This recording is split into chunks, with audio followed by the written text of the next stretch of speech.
ኮምፖዚት ኦፍ ፓርት ነው ወይንስ የምታመልከው የፓርቶች ስብስብ ነው ወይንስ አይደለም? ታውቀዋለህ አታውቀውም? እናወራበታለን ማለት ነው። እንደማጋር ተስፋ አድርጋለሁ። የፈለግከውን ገድል ተሸከምና በዚህ ጉዳይ ላይ የፈለግከውን ገድላት ድርሳናት ያዝና ነው። በቀለም ኤርሚያስና በፎይሴጋ መካከል ስላለው ነግራችኋለሁ። እናንተ ቪዲዮውን ሼር አድርጉ።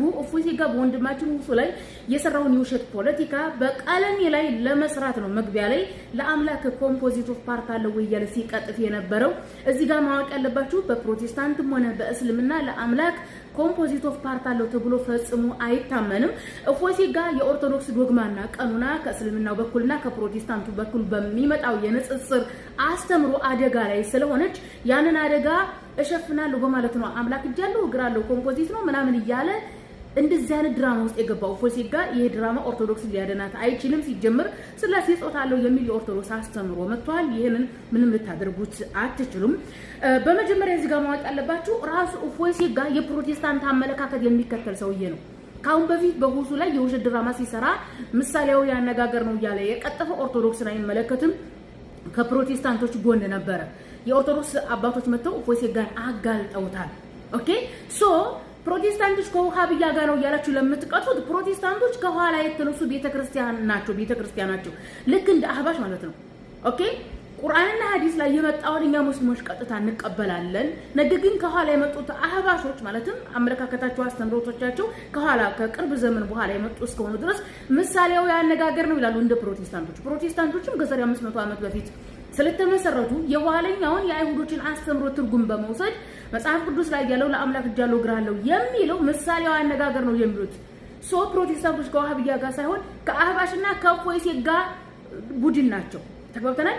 የጥንቱ የኦርቶዶክስ ሃይማኖት አባቶች ግን መጽሐፍ ቅዱስ ላይ የመጣውን ቀጥታ ለእግዚአብሔር እጅ እግራለሁ አማናዊ እጅ እግራለሁ ብለው ይቀበላሉ። ምክንያቱም ጥንታዊ ስለሆኑ እኛም ሙስሊሞችም የጥንት አባቶችን መሰረት በማድረግ ነው አማናዊ ነው የምንለው። የታመነ ነው። ቁርአን ሐዲስ ላይ ያለውን ቀጥታ እንቀበላለን። የታመነው ነገር ግን ኮምፖዚት አይደለም፣ ነገር ግን አይመረመርም፣ ነገር ግን የሚመስለው የለም ብለን ነው የምናምነው። በዚህ ላይ ነው ለመቅጠፍ የፈለገው ማለት ነው። እዚህ ጋር ማወቅ ያለባችሁ የኦርቶዶክስ አባቶች ጥንታውያን አባቶች ለእግዚአብሔር አማናዊ ነው ምሳሌያዊ አነጋገር አይደለም ያሉት ብሉይ ኪዳን ላይ ያለውን የእግዚአብሔር ነው የእግዚአብሔር አብን ምንነት ነው። እግዚአብሔር አብ ይሰማል ያል እጃለሁ እግራለሁ የሚለው የአይሁዶችን መሰረት አድርገው እንጂ ስለ ስላሴ አይደለም። ሲጀመር ስላሴዎች 3 ናቸው። መንፈስ ቅዱስ መንፈስ ነው።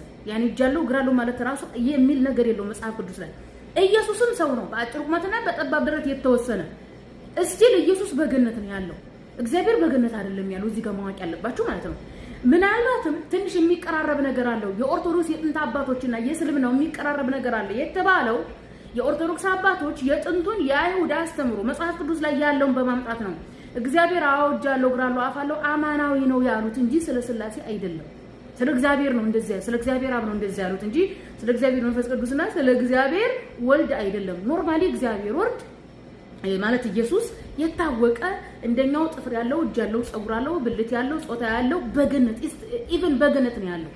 ሰዎች መልካም ስራ ሲሰሩ ገነት እንደሚኖሩት ሁሉ ኢየሱስ መልካም አማኝ ስለሆነ በገነት ያለ ነው እንጂ ኢቭን እንደ እግዚአብሔር ምናምን አይደለም።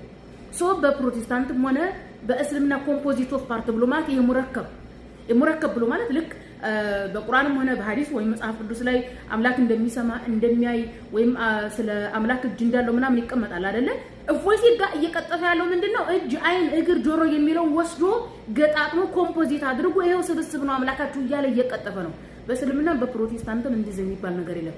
ሲጀመር ፕሮቴስታንቶች ምሳሌያዊ አነጋገር ነው የሚሉ እንትን የኋላኛው የአይሁድ ፍልስፍና ውስጥ የገቡት ለምንድን ነው? አምላክ ኮምፖዚት እንዳይባልባቸው ነው።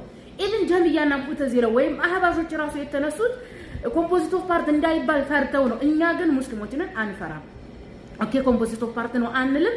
ነገር ግን አምላክ በሐዲስና በቁርአን የመጣውን ቀጥታ እንቀበላለን፣ አይመረመርም። ምክንያቱም አምላክ እሱን የሚመስለው ስለሌለ ማለት ነውና ፎይሴጋ የኦርቶዶክስን ዶግማና ቀኑና በውሸት ማዳን አትችልም፣ አይድንም። እንኳን አይደለም የኦርቶዶክስ ዶግማና ቆና ቀርቶ የፕሮቴስታንትም ዶግማ ራሱ ፈርሷል።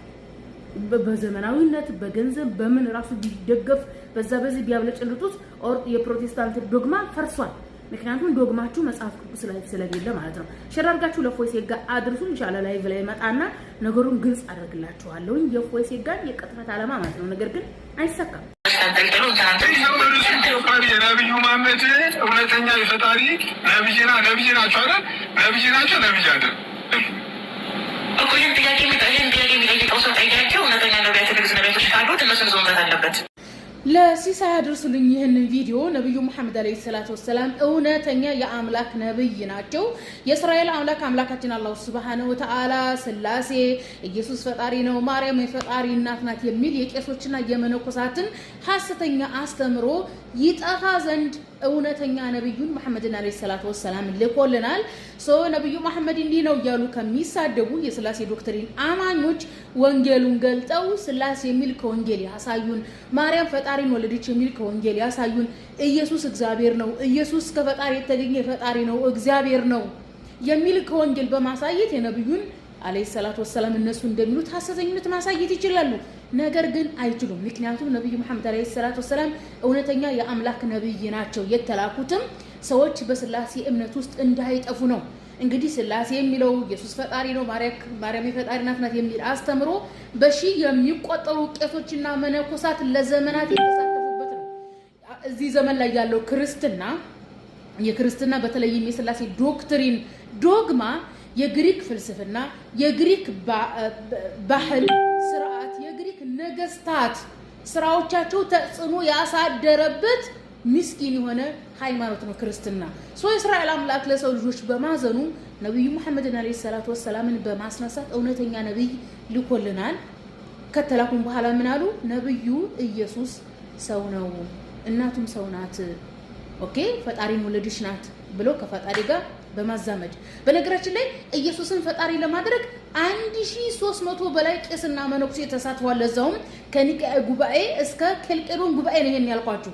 ከዛ በፊት ስላሴን የጸነሱ ያረገዙ የወለዱ ሌሎች ናቸው። በሚገርመው ነገር የጸነሱት ያረገዙትና የወለዱት ራሱ በአንዳንድ ጽንሰ ሐሳብ ስላሴን ካሳደጉት ቄሶችና መነኩሴዎች ይለያያል። ስላሴን ያሳደጉ ቄሶችና መነኩሴዎች ምናልባትም ኬልቄዶን ጉባኤ ላይ እና ኤፌሶን ጉባኤ ላይ ተወግዘዋል። አስባችሁታል? ኒቅያ ጉባኤ ላይ ኢየሱስን ከፈጣሪ የተገኘ ፈጣሪ ነው ካሉ በኋላ መንፈስ ቅዱስን ከኢየሱስና ከአብ አያንስም፣ እሱም ሶስተኛ ፈጣሪ ነው፣ ሶስተኛ ጌታ ነው ብለው የቆስጠንጢኖስ ጉባኤ 381 ላይ ከወሰኑ በኋላ የኤፌሶን ጉባኤ ላይ እነ ቄርሎስ ብሎ ማለት ፈርዖን እየተባለ የሚነገረው የቤተ ክርስቲያን ፖፕ ነው። አደገኛ ፖፕ ነው። በነገራችን ላይ አደገኛ የሆነ ቄስ መነኩሴ ነገር ነው። ያኔ ግን ፖፕ ነው። ቄስና መነኩሴ የፖፕ በታች ነው ያኔ ስልጣናቸው ማለት ነው። እና ሙስና በመስጠት ቤተክርስቲያንን ዘርፎ ለቤዛንታይን ነገስታት ሙስና በመስጠት ነው የኤፌሶን ጉባኤን ያሸነፈው ማርያም የፈጣሪነት ያስባለው። ስለዚህ በፊት የነበሩት ማለት ነው ኒቅያ ጉባኤ ላይ ያሉትማ ሞተዋል። ቆስጠንጢኖስ ጉባኤ ላይ ያሉት በኤፌሶን ተወግዘዋል። ኤፌሶን ጉባኤ ላይ የተሳተፉት መነኮሳት ኬልቄዶን ጉባኤ ላይ ተወግዘዋል። የሞተም አለ ኤፌሶን ጉባኤ ላይ። አምላካችን አላህ ሱብሃነሁ ወተዓላ ቀሳውስትና ቀሶቻችሁና መነኮሳቶቻችሁን አመልክት አድርጋችሁ አታያዙ ያለው ቁርአን ላይ ለዚህ ነው። ስለዚህ ይሄን ቪዲዮ ሼር አድርጋችሁ ለሲሳይ አድርሱልኝ። ክርስትና ኢየሱስን ፈጣሪ የሚለው አለባበሱ ኢቭን እንዲህ ብሎ የሚጸልዩት ራሱ ይሄ የጥንት የግሪካውያንና የሮማውያን ስርዓት እንጂ አይሁድ እንዲህ ብሎ ወይም እንዲህ ብሎ አይጸልይም። ስለዚህ ኢየሱስ አይሁዳዊ ነው። ይሄንን አይሁዳዊ ግለሰብ ወስደው ነው ከግሪክ አማልክት ጋር፣ ከግሪክ ስርዓት ጋር፣ ከግሪክ ታሪክ ጋር፣ ከግሪክ ፖለቲካ ጋር፣ ከግሪክ ፍልስፍና ጋር፣ ከግሪክ ነገስታት አስተሳሰብ ጋር አንድ ላይ አቀላቅለው የዚህ ዘመን ክርስትና የወለዱት ማለት ነው። ስለዚህ እንደውም ማለት ነው ነብዩ መሐመድ አለይሂ ሰላቱ ወሰላም በዚህ ዘመን ያለው ክርስትና ነብይ ቢሆኑ ነብዩ መሐመድ መላእክት ናቸው ይሉ ነበር። ነገር ግን እኛ የተጻፈልን ነው የምናነበው። ነብዩ መሐመድ አለይሂ ሰላቱ ወሰላም የመጨረሻ ነብይ ናቸው። የተላኩበትም ዋና ዓላማ ቄሶችና መነኮሳት ወንጌልን ስላበላሹ ነው። ሲሳይዬ እና ትድን ዘንድ የመጨረሻው ነብዩ መሐመድ አለይሂ ሰላቱ ወሰላም እውነተኛ አምላክ ነብይ ነው። ኢየሱስ ፈጣሪ አይደለም። ነብዩ መሐመድ አለይሂ ሰላቱ ወሰላም የተላኩት ቄሶችና መነኩሴዎች በወንጌል ላይ በፈጠሩት ሴራ ነው ብለህ ታመን ዘንድ እንጋብዝሃለን። ባለፈው እኮ ስተንበታል። አንድ እግር ያለው ራስ የለውም ደግሞ በጣም የተቆራረጠ እና እንደዚህ የሚያስቡ ሰዎች ካላችሁ በእውነት ለነጁ ብሪጅ ቀሲስ ጅበ ታላቁ ጅል ቤት ገብተው የትልቅ ጅል ወሬ ሲያወሩ ነበረ። እፎይ ሲጋ ባለፈ በሁሱ ላይ የሰራው ፖለቲካ ምንድነው?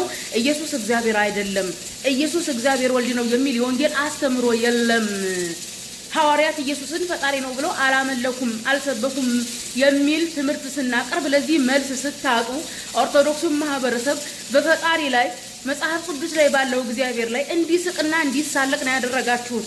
አንድ እግሩ የተገነጠለ ፈጣሪ ጭንቅላት አለው ወይ እግር አለው ወይ ያላችሁ በፈጣሪ ላይ ስትዘባበቱ አራት አይነው ሊቀልቃውን ተወተው አደናበሯችሁ፣ አዋረዷችሁ።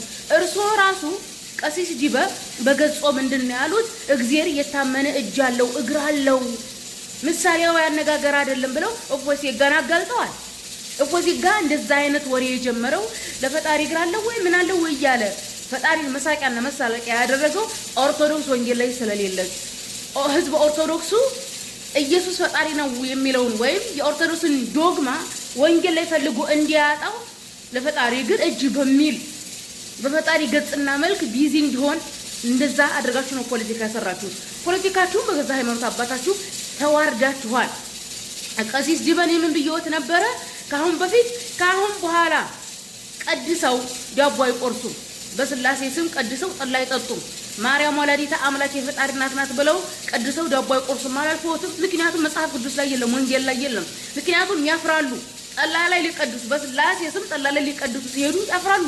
ውስጦት እኛ ያስተማርነው ነገር ውስጦት አለ። ስላሴ የሚለው በቄስና በመነኩሴ እንደመጣ እኛ የነገርነው ጆሮት ላይ አለ።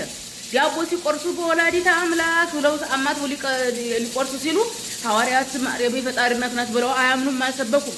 ይሄ ጆሮት ውስጥ አለ። ስለዚህ ኦርቶዶክስ ዋጋ የላትም። ተግባብተናል። እርሶ ሲጀመር አንድ እግር ምናምን ያሉት ማለት ነው እግዚአብሔር መጽሐፍ ቅዱስ ላይ ያለው የአይሁዱ እግዚአብሔር እናንተ ሶሻል ሚዲያ ላይ የምትሳለቁበት ነው። አንዴ እግር፣ አንዴ ጭንቅላት፣ አንዴ ምን የምትሉት ማለት ነው። ስለ ስላሴዎቻችሁ ቆይ ሌላ ቪዲዮ እሰራለሁ። ኦኬ። ስላሴዎቻችሁ ሲጀምር አካላቶቻቸውም ገጾቻቸውም መልኮቻቸውም መጽሐፍ ቅዱስ ላይ የለም። ስላሴ አስተምሮቱም እግሩም ምኑም የለም መጽሐፍ ቅዱስ ላይ። መጽሐፍ ቅዱስ ላይ በነገራችን ላይ እግዚአብሔር ሁለት እግር አለው አይደል? መጽሐፍ ቅዱስ ላይ እግር አለው ነው የሚለው። እግዚአብሔር እጆች አሉት ይላል። ቀኞች ይሁኑ ግራዎች ይሁኑ አይታወቅም። የአይሁድ ሊቃውንት አንመረምርም፣ ነግለግር ለእግዚአብሔር መልክ አለው ገጽ አለው አማናዊ ነው ይላሉ።